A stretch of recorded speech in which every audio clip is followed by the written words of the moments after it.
বিসমিল্লাহির রহমানির রহিম। উপজেলা স্বাস্থ্য ও পরিবার কল্যাণ কর্মকর্তাগণের সম্মেলনে আজকের এই অনুষ্ঠানে সম্মানিত সভাপতি, সরকারের মন্ত্রী এবং উপদেষ্টা ও কর্মকর্তাবৃন্দ, বিশেষজ্ঞ চিকিৎসক, গবেষক, পেশাজীবী সংগঠনের নেতৃবৃন্দ এবং উপস্থিত সুধীবৃন্দ, আসসালামু আলাইকুম। শুরুতেই আমি সারা দেশের সকল চিকিৎসক এবং চিকিৎসা ব্যবস্থাপনার সঙ্গে জড়িত সবাইকে আন্তরিকভাবে ধন্যবাদ জানাই এবং এর মাধ্যমেই আমি আমার বক্তব্যটি শুরু করতে চাই। কারণ আপনারা চিকিৎসকগণ রোগে শোকে কাতর মানুষটির কিন্তু পরম বন্ধু হয়ে ওঠেন যখন কোনো একজন মানুষ অসুস্থ হয়ে পড়ে সিরিয়াসলি। চিকিৎসকগণই কিন্তু সত্যিকার অর্থে মানুষের বিপদের বন্ধু। এটি আমার নিজের ঘর দিয়ে আমি বুঝতে পারি।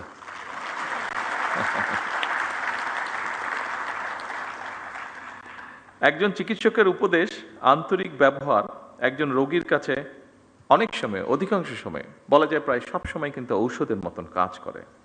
ফলে একজন চিকিৎসকের জন্য পেশাগত উৎকর্ষতার পাশাপাশি একজন মানবিক মানুষ হিসাবেও গড়ে ওঠাটা অত্যন্ত প্রয়োজন, অত্যন্ত জরুরি। যে কোনো শ্রেণী পেশার মানুষের চেয়ে চিকিৎসা পেশার ভূমিকা সবচেয়ে বেশি এবং গুরুত্বপূর্ণ। এমন বাস্তবতায় আজকের উপজেলা স্বাস্থ্য এবং পরিবার কল্যাণ কর্মকর্তাদের এই সম্মেলন অবশ্যই এই জাতির জন্য বা এই দেশের জন্য অত্যন্ত তাৎপর্যপূর্ণ। দেশের স্বাস্থ্য ব্যবস্থা এবং প্রাসঙ্গিক বিষয় এতক্ষণ বিভিন্ন বক্তা অত্যন্ত গুরুত্বপূর্ণ বক্তব্য রেখেছেন। বর্তমান সরকার সুস্বাস্থ্যের বাংলাদেশ এরকম একটি দেশ ধীরে ধীরে গড়ে তুলতে চায়। জাতীয় নির্বাচনের আগে আমরা জনগণের কাছে স্বাস্থ্যনীতির রূপরেখা তুলে ধরেছিলাম। চিকিৎসা ব্যবস্থায় বর্তমান সরকারের নীতি হচ্ছে prevention is better then cure. প্রতিকারের চেয়ে প্রতিরোধী উত্তম।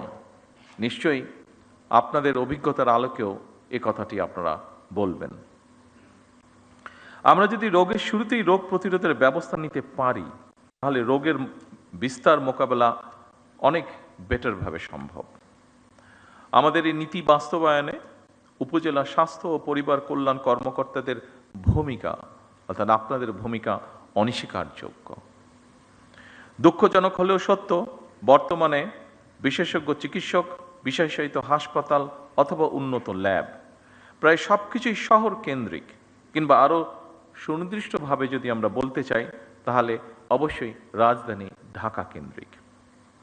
এরকম বাস্তবতা থেকে বেরিয়ে এসে যদি আমরা জেলা উপজেলা ভিত্তিক হাসপাতাল কিংবা ক্লিনিকগুলোর মাধ্যমে উন্নত চিকিৎসা সেবা নিশ্চিত করতে পারি বা চাই, তাহলে বিশেষজ্ঞ চিকিৎসকগণ যেন জেলা উপজেলায় চিকিৎসা সেবা দিতে স্বাচ্ছন্দ্য করবেন। অপরদিকে রোগীদেরকে শারীরিক এবং আর্থিকভাবে আরও কষ্ট করে ঢাকামুখী হতে হবে না। শহর এবং গ্রাম অঞ্চলে স্বাস্থ্যসেবা প্রাপ্তির ক্ষেত্রে বৈষম্য দূর করা বর্তমান সরকারের অন্যতম একটি প্রায়োরিটি। বৈষম্য দূর করে স্বাস্থ্য সেবার বিকেন্দ্রীকরণের লক্ষ্যে আমরা ইতিমধ্যেই পদক্ষেপ গ্রহণ এবং বাস্তবায়নের কাজও ধীরে ধীরে শুরু করেছি। যদিও এটি আমরা সকলেই বুঝি, এই কাজটি 1 মাস কিংবা 1 বছরেই বাস্তবায়ন করা সম্ভব নয়। সম্মানিত সকল উপস্থিতবৃন্দ, বিভিন্ন পরিসংখ্যান এবং স্বাস্থ্য বিশেষজ্ঞগণ বলেন যে দেশের মোট মৃত্যুর 71% অসংক্রামক রোগের কারণে হয়ে থাকে। সংক্রামক রোগ প্রতিরোধে উপযুক্ত সচেতনতা সৃষ্টি করার পাশাপাশি অসংক্রামক রোগ প্রতিরোধ এবং নিয়ন্ত্রণে ইতিমধ্যে প্রণীত যৌথ ঘোষণা বাস্তবায়নের কাজ শুরু হয়েছে। সাম্প্রতিক বছরগুলোতে পরিবেশগত বিপর্যয় এবং জলবায়ু পরিবর্তনের অভিঘাতের কারণে সংক্রামক রোগের পাশাপাশি অসংক্রামক রোগ যেমন শ্বাসকষ্ট, স্ট্রোক, হৃদরোগ ইত্যাদি স্বাস্থ্য ব্যবস্থাপনার উপরেও নিত্য নতুন চ্যালেঞ্জ সৃষ্টি করছে। এবং এইসব কারণেই উপজেলা পর্যায়ে গুরুত্ব সহকারে ডায়াবেটিস এবং উক্ত রক্তচাপের মতন অসংক্রামক রোগের স্ক্রিনিংও নিয়মিত করা প্রয়োজন। উপস্থিতিবৃন্দ, জীবনযাপনের ধরন পরিবর্তন করার ব্যাপারেও জনগণের মধ্যে অবশ্যই সচেতনতা তৈরি করাটা অত্যন্ত জরুরি, যা আপনাদের মাধ্যমে করাটা অনেক সহজ। আমার কাছে আরেকটি বিষয় মনে হয়, সেটি হচ্ছে ভেজাল এবং পুষ্টি সচেতনতা খাদ্য নিশ্চিত করা শহর হচ্ছে জেলা পর্যায়ে উপজেলা পর্যায়ে বেশি সহজ, কারণ প্রতিরোধ ব্যবস্থাপনায় জনস্বাস্থ্য সুরক্ষার মৌলিক ভিত্তি। আমাদের সরকার, বর্তমান সরকার বিশ্বাস করে ইউএইচএফ এর পিএর অর্থাৎ উপজেলা স্বাস্থ্য ও পরিবার কল্যাণ কর্মকর্তাগণ বাংলাদেশের স্বাস্থ্য ব্যবস্থার মূল চাবিকাঠি।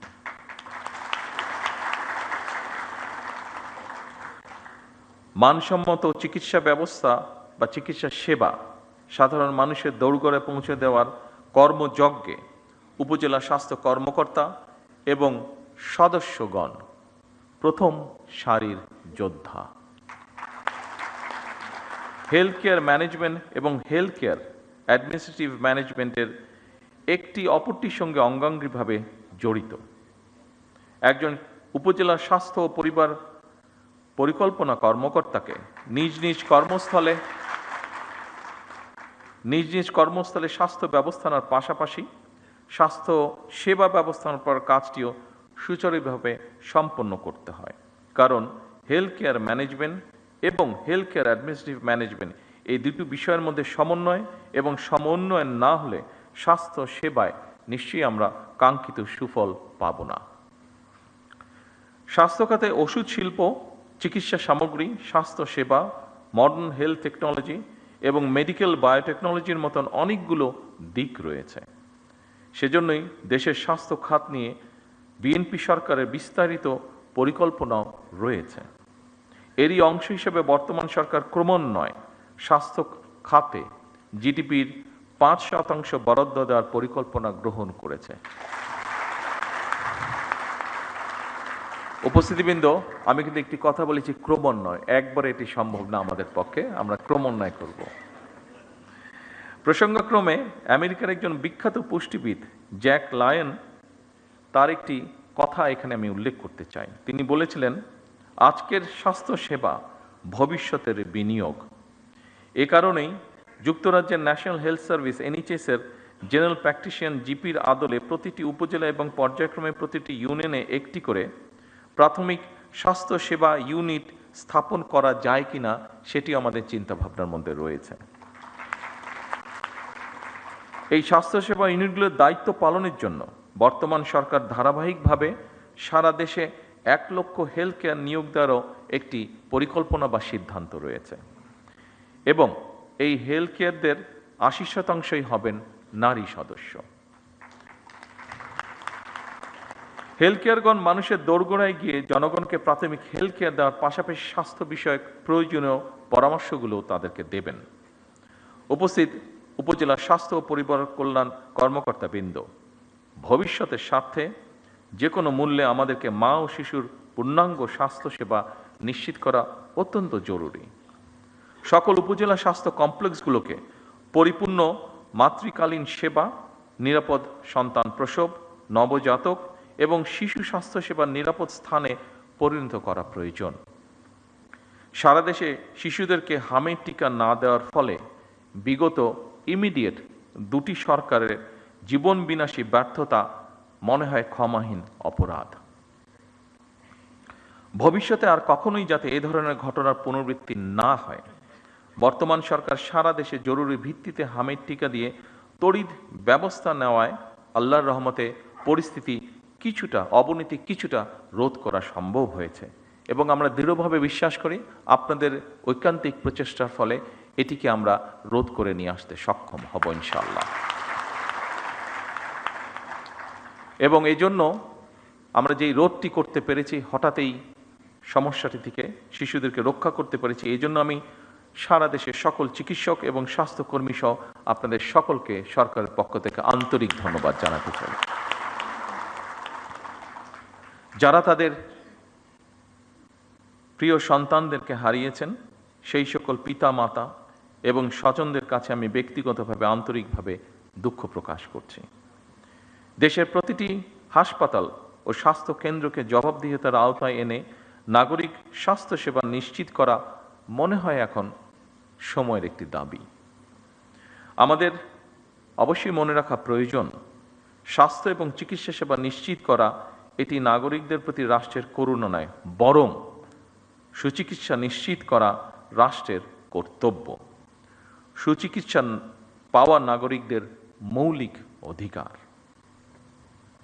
সুধীবৃন্দ, বর্তমানে সরকার শীঘ্রই একটি সমন্বিত হেলথ কার্ড চালু করতে পরিকল্পনা গ্রহণ করেছে, যার মাধ্যমে দেশের প্রতিটি নাগরিকের স্বাস্থ্য তথ্য ডিজিটালি সংরক্ষিত থাকবে। এতে যে কোনো নাগরিক প্রয়োজনে দেশের যে কোনো হাসপাতালে সহজেই চিকিৎসা সেবা গ্রহণ করতে পারবেন। এর পাশাপাশি বর্তমান সরকার ধাপে ধাপে একটি জাতীয় স্বাস্থ্য বীমা চালু করার পরিকল্পনা বা চিন্তাভাবনাও করছে, যাতে করে নাগরিক চিকিৎসা ব্যয়ের কারণে যে কোনো নাগরিক চিকিৎসা ব্যয়ের কারণে আর্থিকভাবে ক্ষতিগ্রস্ত না হন। আমাদের লক্ষ্য উপজেলা স্বাস্থ্য কমপ্লেক্সগুলোকে আরও উন্নত করা, প্রয়োজনীয় জনবল নিশ্চিত করা এবং প্রযুক্তির মাধ্যমে স্বাস্থ্যসেবা আরও সহজ ও কার্যকর করা। সম্মানিত সকল উপস্থিতিবৃন্দ, চিকিৎসকবৃন্দ, নাগরিকদের সুচিকিৎসা নিশ্চিত করতে হলে চিকিৎসক এবং স্বাস্থ্যকর্মীদের আবাসন, নিরাপত্তা, মর্যাদা এবং জীবনমান উন্নয়ন নিশ্চিত করার বিষয়টি সম্পর্কেও সরকার অবশ্যই ওয়াকিবহাল। এ ব্যাপারে সরকার সাধ্যমতন যথাযথ পদক্ষেপ গ্রহণে বদ্ধপরিকর। এই সম্মেলনের মাধ্যমে আমি একটি কথা আপনাদের সামনে তুলে ধরতে চাই। প্রত্যেক উপজেলা স্বাস্থ্য ও পরিবার পরিকল্পনা কর্মকর্তা নিজ নিজ এলাকায় একটি কার্যকর, জবাবদিহিমূলক এবং মানবিক স্বাস্থ্যসেবা গড়ে তুলতে নেতৃত্ব দেবেন। একটি সুস্থ জাতি গড়ার যে স্বপ্ন বা যে আকাঙ্ক্ষা আমাদের মধ্যে রয়েছে, সেই আকাঙ্ক্ষাকে বাস্তবায়নের রূপ দেওয়ার মূল কারিগর কিন্তু আপনারা। আমরা সবাই মিলে একটি স্বাস্থ্য ব্যবস্থা গড়তে চাই, যা হবে সবার জন্য সহজলভ্য, কার্যকর এবং মানবিক। আপনারা একটি জবাবদিহিমূলক, টেকসই এবং জনকেন্দ্রিক স্বাস্থ্যসেবা ব্যবস্থা গড়ে তুলতে সক্ষম হবেন, আমি দৃঢ়ভাবে বিশ্বাস করি। আপনাদের প্রত্যেককে নিজ নিজ এলাকার কর্মস্থলকে একটি স্বাস্থ্য মডেল সেবা কেন্দ্রে পরিণত করবেন, এটিও আমাদের প্রত্যাশা বাংলাদেশের একজন নাগরিক হিসাবে। সম্মানিত সকল উপস্থিতিবৃন্দ, আপনাদের সামনে যে কথাগুলি আমি এতক্ষণ তুলে ধরলাম, এই কথাগুলো আমাদের ম্যানিফেস্টো, আমাদের পরিকল্পনা, আমাদের চিন্তা ভাবনা সকল কিছুকে সন্নিবেশিত করে লিখিতভাবে আমি আপনাদের সামনে উপস্থাপন করেছি। আমার লিখিত বক্তব্যের যে শেষ কথাটি বলেছি সেটি ছিল আমার লিখিত বক্তব্যের শেষ লাইনটি। তারপরে কয়েকটি লাইন আছে, সেইটু বলার আগে আমি আমার নিজস্ব দু একটি কথা আপনাদের সামনে আমি শেয়ার করতে চাই। আমরা প্রায়, বিশেষ করে বাংলাদেশের থেকে যারা চিকিৎসা সেবায় উচ্চতর ডিগ্রি নিতে চান, বা আমরা নিজেরাও অনেকেই যখন যে কোনো কারণেই বিদেশে যাই, আমাদের দেশের অধিকাংশ মানুষই কম বেশি ইউকেতে যান। আমার বক্তব্যে আমি এনএইচএস কথাটি উল্লেখ করেছি। এই এনএইচএস শব্দটির সাথে আপনারা প্রায় প্রত্যেক চিকিৎসক কম বেশি জড়িত।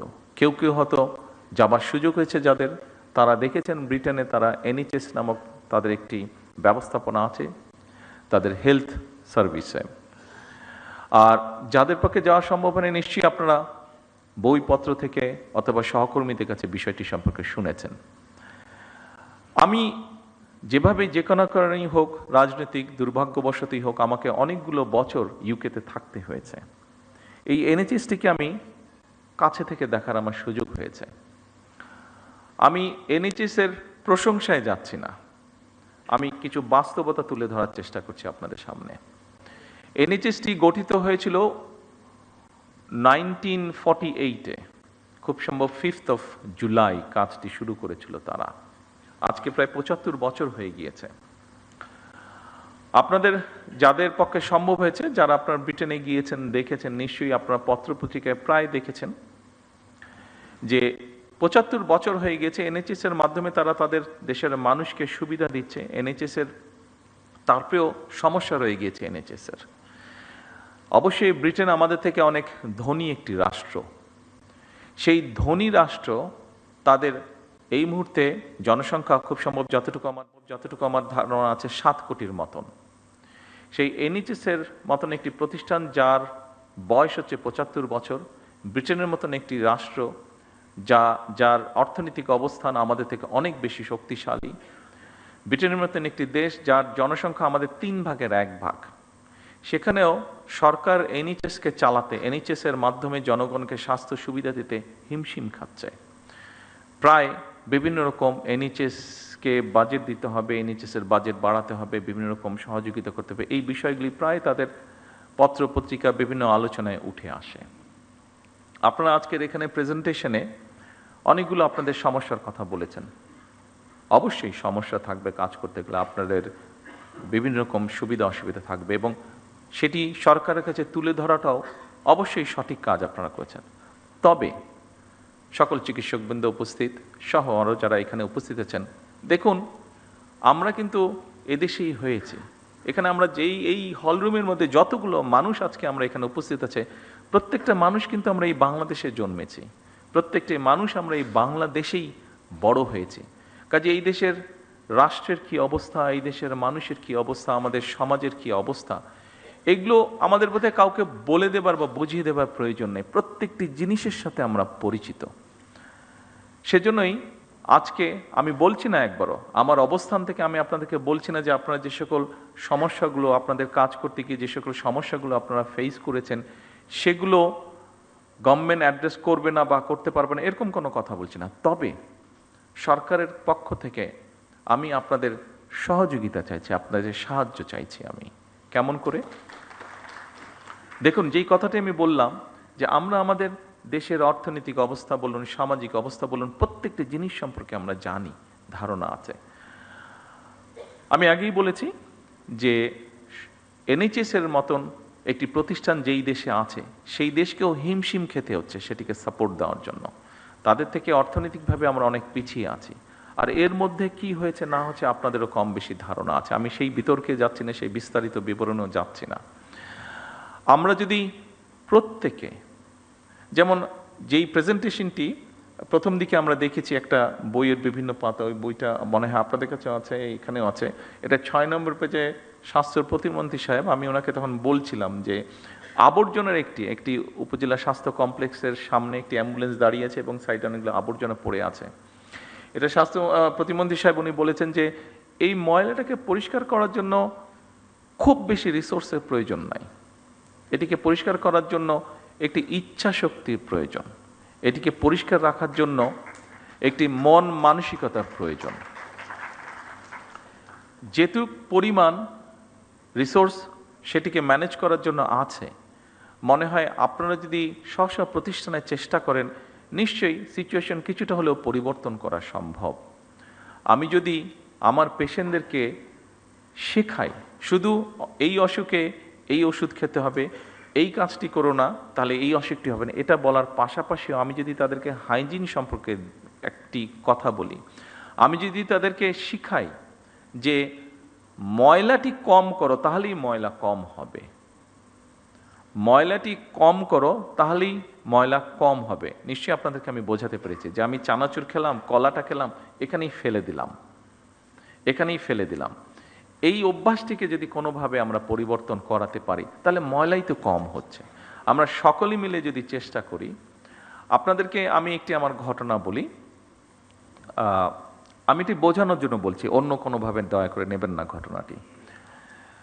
সেটি হচ্ছে 1997 সালে একটি রোড মার্চ হয়েছিল, রাজনৈতিক একটি রোড মার্চ হয়েছিল বাংলাদেশ জাতীয়তাবাদী দলের নেতৃত্বে ঢাকা থেকে পঞ্চগড়, বগুড়াতে নাইট স্টে ছিল। যেহেতু বগুড়াতে একদিন নাইট স্টে ছিল পুরো কনভয়ের হাজার হাজার লোকের, তো স্বাভাবিকভাবে আমি কয়েকদিন আগে বগুড়াতে চলে গিয়েছিলাম, যেহেতু নিজের জেলা, সবাই দেশের বিভিন্ন জায়গা থেকে নেতা কর্মীরা সহ সমর্থকবৃন্দ সাধারণ মানুষ আসবে ওই কনভেতে, কয়েক হাজার মানুষ, একটা তো ম্যানেজমেন্ট থাকতে হবে, থাকা খাওয়া সব কিছু।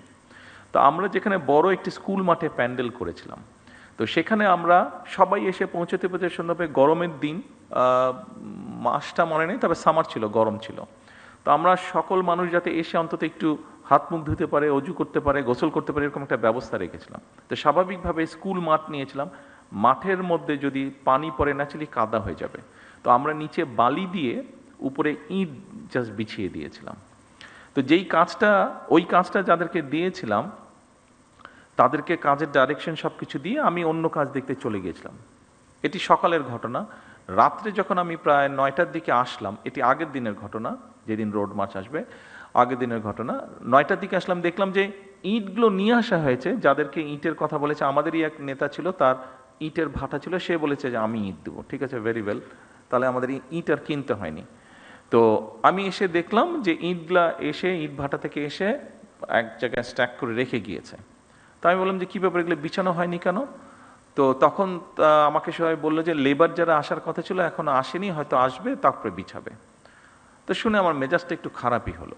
আমি কাউকে কিছু বললাম না, আমি চারিদিকে আমাদের নেতাকর্মীরা আছে, আমি হাঁটা ধরলাম স্টেকের যেখানে ইটগুলা সব রাখা ছিল, আমি গিয়ে 2 হাতে 2টা ইট ধরে, এখানে শাওলম আছে, খুব সম্ভব ওর বোধহয় ঘটনাটি মনে আছে, আমি 2 হাতে 2টা ইট নিয়ে যেখান থেকে বিছানোর কথা ছিল ওখানে আমি বিছানো ধরলাম। স্বাভাবিক আমি যখন ইট নিয়ে আসা যাওয়া শুরু করেছি, সব নেতাকর্মী 2টা করে ইট ধরলো। বিশ্বাস করবেন 1 থেকে 1.5 ঘন্টার মধ্যে পুরো কাজটা কমপ্লিট হয়ে গেল।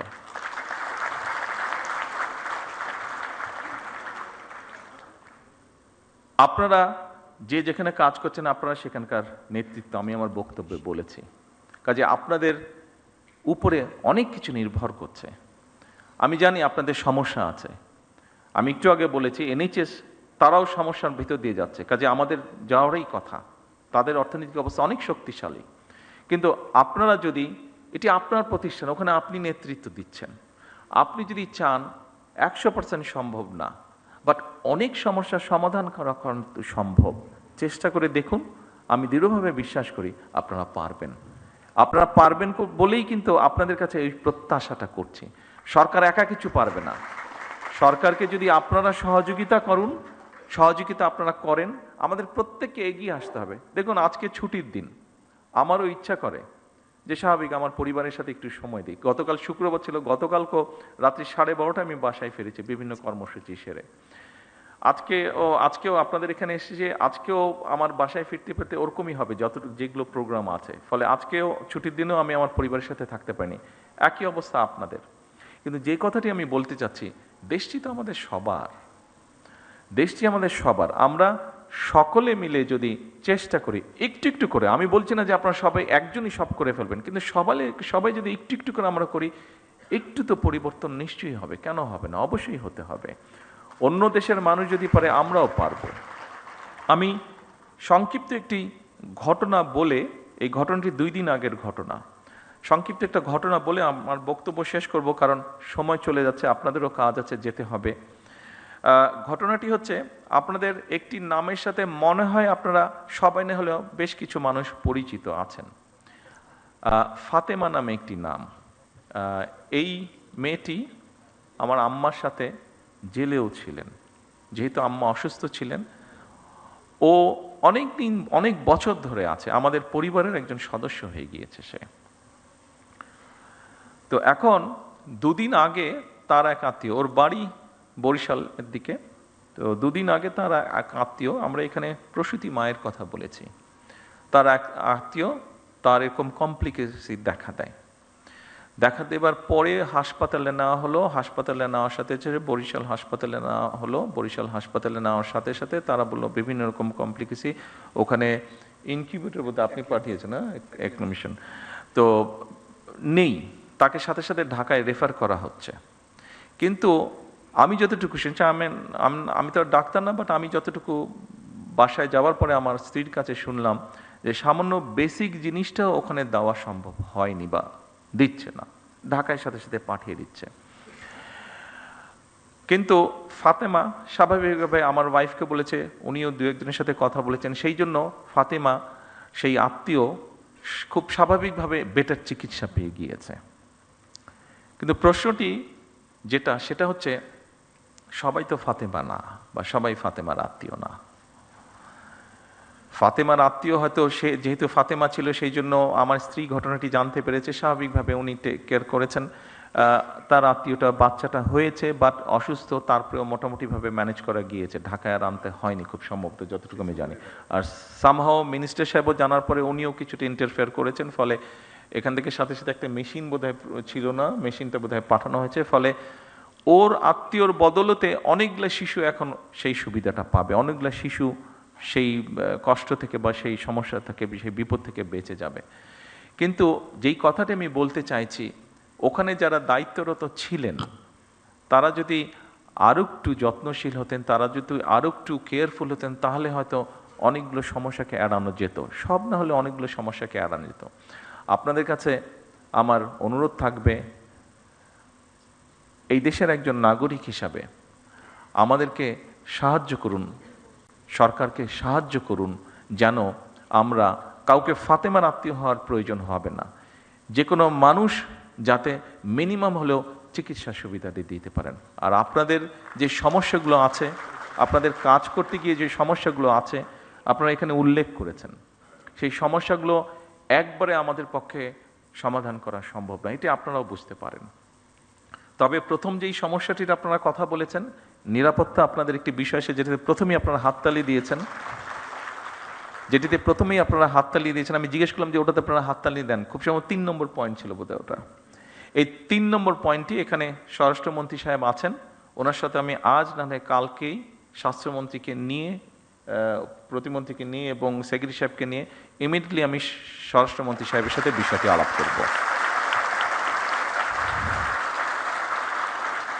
কারণ স্বভাবতই আমি যদি আমার নিরাপত্তা নিয়ে চিন্তিত থাকি, অন্য কোনো কাজে আমি কনসেন্ট্রেট করতে পারবো না। সেই জন্য আমরা সরকারের পক্ষ থেকে চেষ্টা করব এই বিষয়টি কিভাবে ইমিডিয়েটলি অ্যাড্রেস করা যায়। বাকি সমস্যাগুলো ইনশাল্লাহ পর্যায়ক্রমিকভাবে, একটি দুঃখজনক দুর্ঘটনা ঘটেছে সেটি,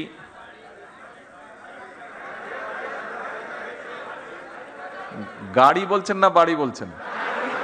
হ্যাঁ, গাড়ি। আমি আসছিলাম, সেটাতেই আমি আসছিলাম, জি, তেলা ড্রাইভার, সেটাতেও আমি আসছিলাম। দেখুন, ওই যে অনেক সময় কিছু সায়েন্স ফিকশন মুভি আমরা দেখি যে back to the future, back to the back to the, মানে হ্যাঁ, পাস্ট হবে। হ্যাঁ, আমরা যদি পাস্টে যেতে পারতাম তাহলে হয়তো মধ্যপ্রাচ্য যে সমস্যাটা, এটাকে হয়তো ম্যানেজ করে ফেলা যেত শুরু হবার আগে, তাহলে দেশের মধ্যে অনেক সমস্যা হতো না।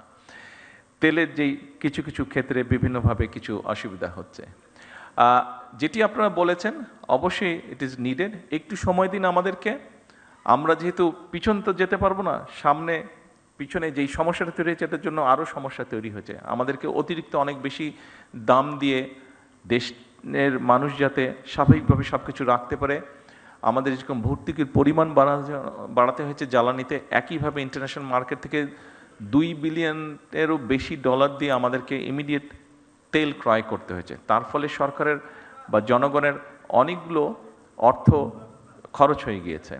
আমরা চেষ্টা করব যত দ্রুত সম্ভব, ড্রাইভারই হোক অথবা গাড়ির তেলের ব্যবস্থাটি হোক, আমরা করার চেষ্টা করব।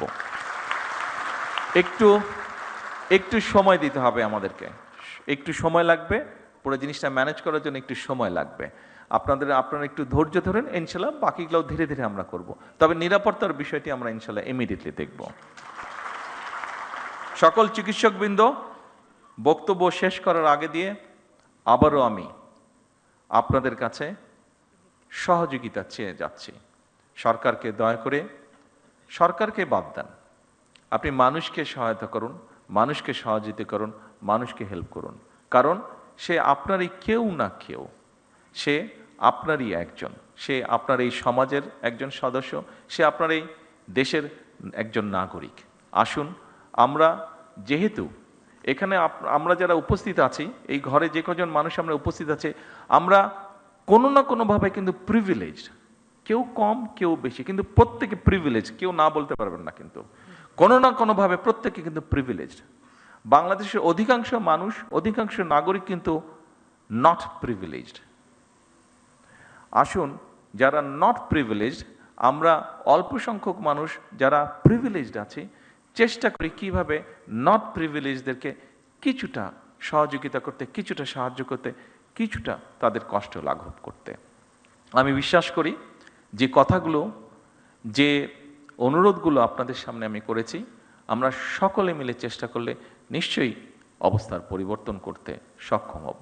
আপনাদের সকলের সুস্বাস্থ্য, সকলের নিরাপত্তা কামনা করে আমার বক্তব্য শেষ করছি। আল্লাহ হাফেজ। বাংলাদেশ জিন্দাবাদ।